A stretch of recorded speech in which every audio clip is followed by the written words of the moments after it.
competitions of any kind. Australia's sporting power couple Mary Fowler and Nathan Cleary reunited at the footy in England. Under the mist-shrouded spires of Liverpool's Anfield shadow, where the Mersey whispers secrets of lovers parted by oceans and seasons, can a fleeting glance across a rain-slicked field mend the quiet fractures of a heart stretched thin by the world's relentless pull. The Rugby League ashes of 2025 had unfolded like a transatlantic epic, the Kangaroos, Australia's emerald-clad warriors, descending upon England's storied grounds to reclaim a rivalry dormant for decades. Their campaign a blaze of dominance from Wembley's thunderous opener to the gritty resolve of lesser-known pitches. Nathan Cleary, the Penrith maestro whose boot and guile had scripted premiership dynasties, anchored the fray as halfback, his every pass a thread in the tapestry of national pride, while across the Irish Sea, Mary Fowler navigated her own odyssey with Manchester City's Sky Blues. Her Matilda's legacy, a beacon for a generation of daughters daring to dream. Separated since the Matildas' triumphant return from Paris, where Fowler's grace under golden lights had captivated the globe, the couple had endured the ache of time zones and training grounds. Cleary's mornings in the Blue Mountains bleeding into Fowler's evenings amid Manchester's cobbled lanes. An ACL tear in April had sidelined her from the pitch, yet not from the spirit that first drew him to her. A quiet ferocity, eyes alight with the poetry of pursuit. As the series crested into its second test at Everton's gleaming Hill Dickinson Stadium on the Mersey's edge, fate aligned their paths. Cleary's tour a bridge across the void. Please like, share, and subscribe for more Sport Talk content. The afternoon of November 1st dawned gray and resolute. The stadium a coliseum of 30,000 souls bundled against the chill, their chants a briny chorus swelling with England's defiant hope after Wembley's narrow capitulation. Fowler, fresh from Manchester's Etihad, where she'd watched her city sisters clash in a Women's Super League skirmish, embarked on her mad dash. A frantic rail sprint southward, her knee braced but her heart unyielding, arriving just as the anthems faded into the fray. The Kangaroos struck early, Cleary's orchestration a symphony of sleight and steel, his grubber feeding a try that ignited the Australian enclave in the stands, their green flags whipping like signals of home. Yet it was England's riposte, a bulldozing run from their forwards, that tested the line. The crowd's roar cresting like a tidal surge, only for Cleary to intercept the momentum with a towering bomb, his boot a clarion that silenced the swell.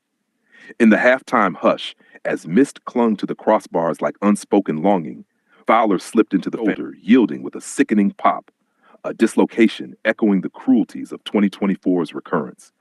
He crumpled to the turf, clutching the joint as if to will it whole, the stadium's din fracturing into a collective inhale, Broncos fans falling silent in reluctant empathy, Panthers supporters rising in a wave of hushed prayer. Medics swarmed like guardians at a threshold, their hands gentle yet inexorable, easing him from the fray as Ivan descended from his perch, his face a mask cracking at the edges, eyes glistening under the merciless lights, a father's instinct overriding the coach's veneer. The pair converged in a shadowed huddle by the bench. Nathan Cleary's cancer death hoax goes viral. Mary Fowler in tears.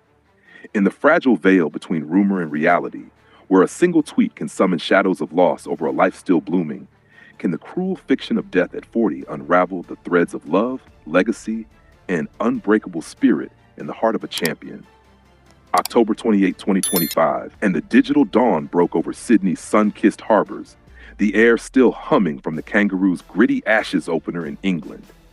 Nathan Cleary, the 27-year-old maestro of the Penrith Panthers, lounged in a Liverpool hotel room, his phone aglow with messages from home, the weight of national colors fresh on his shoulders. Across the hemisphere, in Manchester's misty embrace, Mary Fowler, the 22-year-old prodigy of the Matildas, traced patterns on her window pane, counting days until their worlds aligned once more.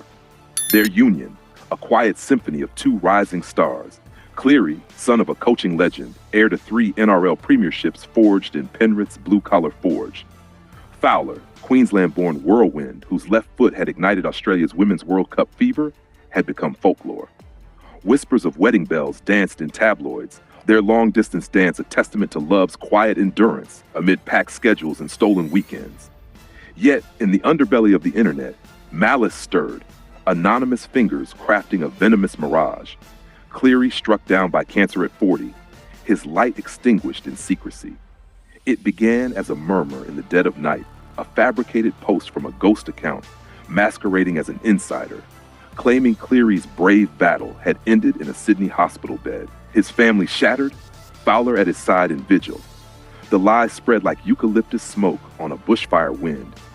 Nathan Cleary dead at 40, cancer claims NRL icon, headlines screaming from clickbait corners, doctored images of teary tributes flooding feeds, the hoax's architect vanishing into the ether. Please like, share, and subscribe for more Sport Talk content. As the false dawn crested, Fowler's world fractured in silence. Alone in her city flat, the phone slipped from her hand, screen shattering on oak floors like her composure. Reports later painted the scene. Tears carving silent rivers down her cheeks, a call to Ivan Cleary, Nathan's father and coach, her voice a whisper lost in static. Is it true? Please tell me it's not. The hoax's blade twisted deeper, dredging ghosts of real losses. The young fans Cleary had comforted in cancer wards, his own quiet fundraisers for childhood battles, now perverted into prophecy. In Penrith's training paddock, under gums that had shaded 3 grand final triumphs, teammates froze mid-drill, phones buzzing like swarms of locusts. Jerome Luai, Cleary's Habs partner and brother-in-arms, dropped to one knee, murmuring a Fijian prayer, his face a mask of raw dread. Not Nate, he breathed to the huddle, the air thick with the scent of sweat-soaked earth, as coaches scrambled for truth amid the chaos. The turning tide came swift and searing.